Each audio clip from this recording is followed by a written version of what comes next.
एक दिवसीय दौरे को लेकर बाड़मेर पहुंचे सचिन पायलट ने डॉक्टर वीरेंद्र चौधरी की स्मृति में बनाए गए छात्रावास और मूर्ति अनावरण कार्यक्रम के बाद पायलट ने गेहूं रोड स्थित आलोक आश्रम पहुंचकर क्षत्रिय युवक संघ के संरक्षक भगवान सिंह रोल साहब सर से मुलाकात कर उनके स्वास्थ्य की जानकारी लेते हुए चर्चा की। इसके बाद पायलट ने बाड़मेर के दिग्गज नेता अब्दुल हादी के बेटे पूर्व राज्य मंत्री गफूर अहमद के तिलक नगर स्थित आवास जाकर उनके परिवार से मुलाकात कर काफी समय मंत्रणा की। इस दौरान गफूर परिवार के घर पहुंचे चौटन क्षेत्र के कई वरिष्ठ कार्यकर्ताओं से मुलाकात की। अपने एक दिवसीय दौरे को लेकर बाड़मेर पहुंचे पूर्व उप मुख्यमंत्री सचिन पायलट ने डॉक्टर वीरेंद्र चौधरी की स्मृति बनाई गई छात्रावास से मूर्ति अनावरण कार्यक्रम के बाद गेहूं रोड स्थित आलोक आश्रम पहुंचकर क्षत्रिय युवक संघ के संरक्षक भगवान सिंह रोल साहब सर से मुलाकात की। इस दौरान पायलट ने भगवान सिंह रोल साहब से उनके स्वास्थ्य की जानकारी ली। इस दौरान क्षत्रिय युवक संघ द्वारा सचिन पायलट का गर्मजोशी के साथ साफा पहनाकर एवं माल्यार्पण कर स्वागत एवं अभिनंदन किया गया। पायलट ने रोल साहब सर से वर्तमान परिप्रेक्ष्य में विभिन्न मुद्दों पर चर्चा की। साथ ही उन्होंने क्षत्रिय युवक संघ द्वारा किए जा रहे कार्यों की तारीफ करते हुए संस्कार निर्माण में इस संस्था को अहम कड़ी बताया। इस दौरान कांग्रेस के युवा नेता आजाद सिंह राठौड़ समेत समाज के कई वरिष्ठ जन मौजूद रहे।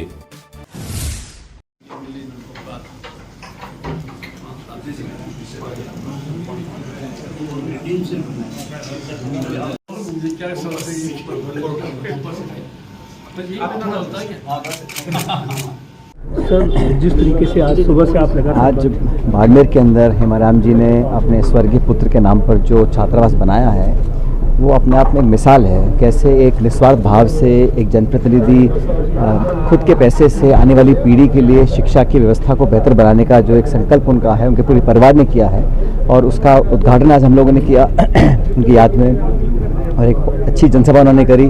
तो क्षेत्र के लोगों का, इलाके के लोगों का, जिले भर के लोगों का उनसे बहुत एक भावनात्मक जुड़ाव है और जिस प्रकार आज जनसभा में लोगों के जो भाव प्रकट हुए, जो उनकी बातें सामने आई, उसे देखकर लगता है कि हेमाराम जी का और इस पूरे मारवाड़ का जो एक संबंध है वो अटूट है और बहुत लंबे समय तक वो इस इलाके की सेवा करते रहेंगे। सर, यहाँ तेल निकला, लोग कह रहे थे कि दुबई बन जाएगा, लेकिन लोकल लोगों को आज भी रोजगार के लिए तरसना मैंने तो कहा भाई देश में ऐसी कई जगह हैं जहाँ रेगिस्तान के इलाके थे, जहाँ पर खनिज और तेल निकलने के बाद पूरा काया पलट हो गया। मैं उम्मीद करता हूँ कि आने वाले समय में और इस जिले के जो नौजवानों को प्राथमिकता मिले रोजगार में, ये हम सब चाहते हैं।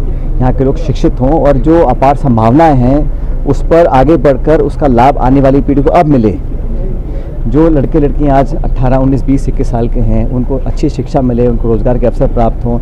और मैंने बार बार कहा कि जो इशू है समाज में करप्शन का, उसके खिलाफ हम सबको मिलकर एकजुटता से मुकाबला करना पड़ेगा, क्योंकि ये दीमक की तरह पूरे समाज और देश प्रदेश को खा रहा है। आप अभी आलोक आश्रम में आए थे सर, किस तरीके से शिक्षा को लेकर जो अलग जगह है और यहाँ आपने काफ़ी बातचीत भी की, क्या लगा सर? देखिए, सरकार के साथ साथ जो गैर सरकारी संस्थाएं हैं, जो अलग अलग समाज के छत्तीसों बिरादरी के जो प्रबुद्ध लोग हैं, वो लोग कैसे शिक्षा को गांव तक, ढाणी तक लेकर जा रहे हैं और जीवन को बेहतर बनाने के लिए एक ही वरदान है।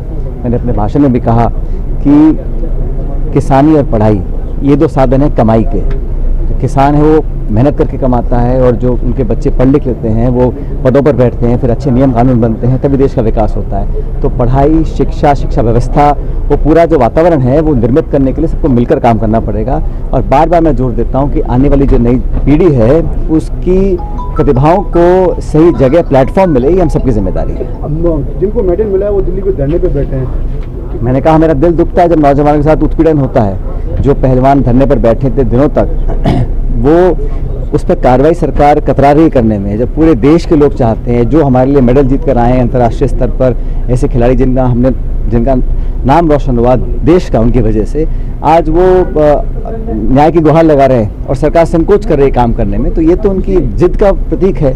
और नौजवान कहीं पर भी हो, चाहे प्रदेश का हो चाहे देश का हो, उसको अगर दुख होता है तो हम सबको दुख होता है। जब प्रदेश में पर्चे लीक होते हैं या करप्शन के इशू सामने आते हैं या पेपर कैंसिल होते हैं या नौकरियां नहीं लग पाती हैं, तो हम सबको दुख होता है। तो हमको व्यवस्था सुधारने के लिए सबको मिलकर काम करना देश के प्रधानमंत्री मोदी जी सीधे तौर पर कह रहे हैं कि कांग्रेस आतंकवाद जैसे लोगों को सपोर्ट करती है। कल अपने भाषण तो मुझे लगता है कि कोई कुछ भी कह ले, कर्नाटक में बहुत अच्छे बहुमत के साथ हमारी पार्टी की सरकार बनेगी और वहाँ पर भी इशू क्या है, वहाँ पर भी इशू करप्शन का है ना। कर्नाटक में जो भाजपा सरकार है भाजपा की, उस पर 40% करप्शन कमीशन का आरोप हम लोग लगा रहे हैं और लोग इस बात को यकीन उसका कर रहे हैं। इसीलिए मैं कहता हूँ राजस्थान में भी जो भाजपा के शासन में करप्शन हुआ था उसको उजागर करने का समय आ गया है और हम लोगों को पुख्ता उसकी जो हमने खुद अपने मुंह से कमिटमेंट किया है उस पर खरा उतरना पड़ेगा। सर वहाँ तो सरकार बन रही है, लेकिन यहाँ बता दें कि सर्वे रिपोर्ट के अंदर कुछ विधायक, काफी विधायक या मंत्री है, वो चुनाव आ रहे हैं। एक महीने मैंने 1.5 साल से चिट्ठियां लिखी थी और उस समय के कार्यकाल में जो घपले आरोप हमने लगाए थे उस पर पुख्ता कार्रवाई के लिए मैंने आग्रह किया था। उसके बाद मैंने एक दिन का अनशन भी किया जयपुर के अंदर 11 अप्रैल को। बार बार मैं आग्रह कर रहा हूं कि इस पर कठोर कार्रवाई करें ताकि लोगों के मन में विश्वास रहे कि हम जो कहते हैं कर दिखाते हैं। और मैंने कभी नहीं कहा कि कोई मिलीभगत है। बेवजह लोग अपनी सफाई दे रहे हैं, क्यों दे रहे हैं मुझे पता नहीं, कभी दूध, कभी नींबू, कभी पानी, लेकिन मैंने ऐसा कुछ कहा नहीं। मैं तो चाह रहा हूं जो सच्चाई सामने आए, जो हमने आरोप लगाए थे उसकी क्योंकि केंद्र सरकार पर भी हमें कम भरोसा है, इसलिए कोई सिटिंग या रिटायर्ड हाईकोर्ट जज इसकी समयबद्ध तरीके से जांच कर तथ्य को सामने लेकर आए। सर लगता है कांग्रेस आपकी बात को गंभीरता से नहीं ले रही, चाहे मुख्यमंत्री अशोक गहलोत तो इन सब चीज़ों को लेकर अनशन जिस बात को लेकर किया, जनता की बात को सबको स्वीकार करना पड़ेगा। आलोक आश्रम से निकलने के बाद पूर्व उप मुख्यमंत्री सचिन पायलट ने बाड़मेर के दिग्गज नेता रहे अब्दुल हादी के बेटे व पूर्व राज्य मंत्री गफूर अहमद के तिलक नगर स्थित आवास पहुंचे। यहां पर उन्होंने गफूर अहमद के परिवार से मुलाकात कर काफी समय मंत्रणा की। इस दौरान गफूर अहमद की पत्नी एवं धनाऊ प्रधान सम्मा खां एवं उसके पिता इब्राहिम खान ने सचिन पायलट का साल ओढ़ाकर एवं माल्यार्पण कर स्वागत किया। इस अवसर पर गफूर अहमद के घर पहुंचे चौटन क्षेत्र के कई वरिष्ठ कार्यकर्ताओं से भी सचिन पायलट ने मुलाकात कर कुशल क्षेम पूछी और चर्चा की।